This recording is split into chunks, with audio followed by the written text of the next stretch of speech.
Че не стоиш тук в природата, да не мога да сляза. Ще ви дай 20 лева.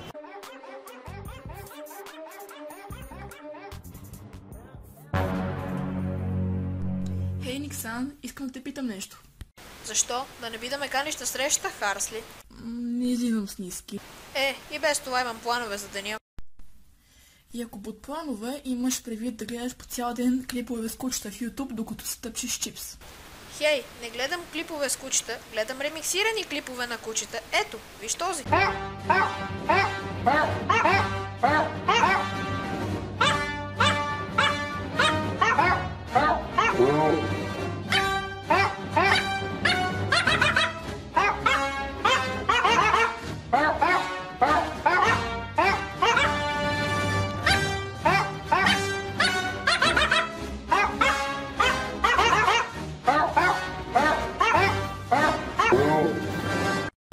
Интернетът не може да бъде описан.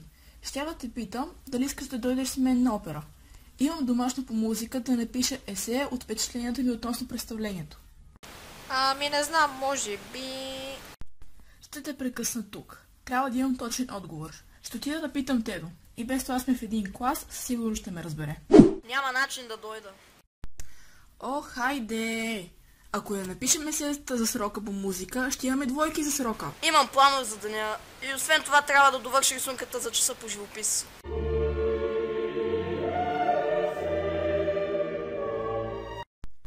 Не осъзнаш, че есето по музика е важно и че съм дала 40 лева за билети? Живописа!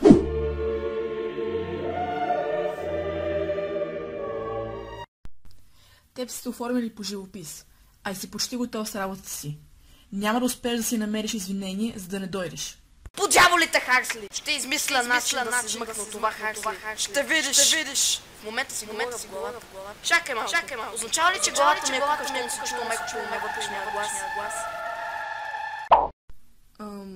Добре, ще те оставя. Хей, Никсан, искам да те питам нещо. Ако ще е за пари, нямам. Тедо взе половината, за да си купи някакви глупости за рисуването, а другата половина от парите ми отиде в Steam.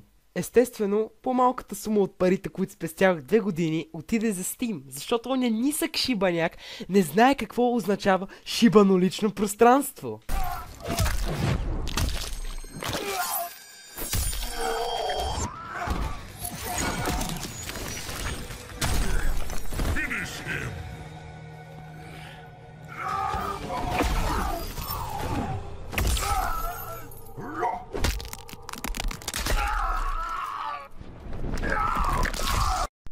Не ме интересува. Ще да те питам дали искаш да дойдеш с мен в 4 часа на опера за...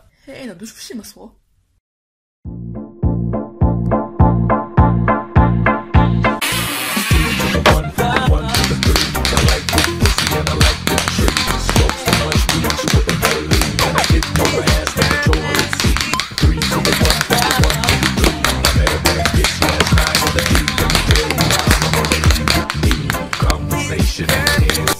Дяло идеш, дойдеш на една операта.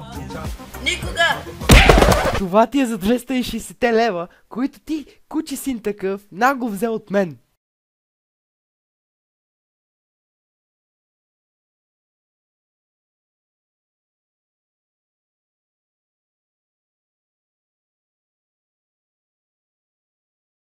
Мамка му, вече 15 часа, аз съм си попилял всички извинения, за да отида на операта с Харсли.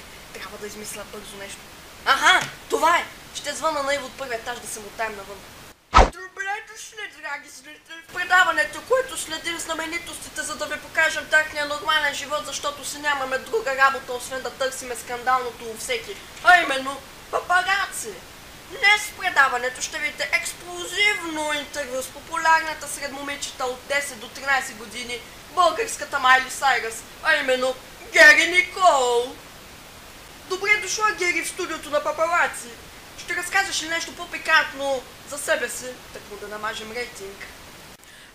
Аз съм си аз. Хората ми изкарват скандална заради визите ми и моите скандални текстове. И като цяло, чрез скандалното се намазва много гледания и популярност. Последната ми песен измести Издислав от скалата за популярност в YouTube. Някои хора казват, че се облечам скандално и пея скандални, всъщност може би съм най-скандалният певец Най-скандалната ли? Изобщо чувал ли си за мен? Всеки път, когато правех концерт, християните протестираха срещу мен. Днешното поколение.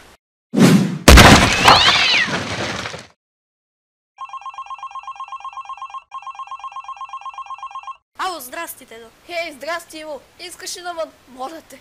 Ами, супер, добре, айде се приготвя. Иво, написа ли си домашните? Оф, мамка му. Да, тате, но не ми стигна времето за подословие Г. Значи ми казваш, че си написал домашното. О, не, Тедо, няма да мога да изляза, не помощ!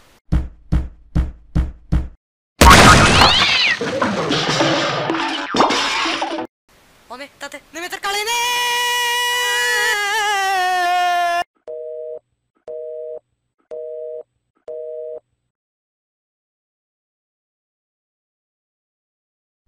Хайде време, ще закъснем за операта. Ех, по дяволите. Добре, знаеш ли какво, Хаксли? Ще отида. Но само за да ти натяквам до края на седмицата как си ме обречила на смърт от скука.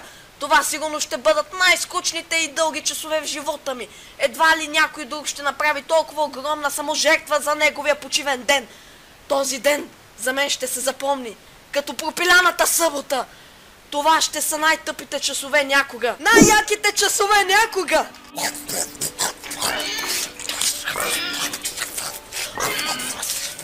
Защо никой не ми е казал, че може да се внася храна в оперната зала, както и че има безплатен интернет?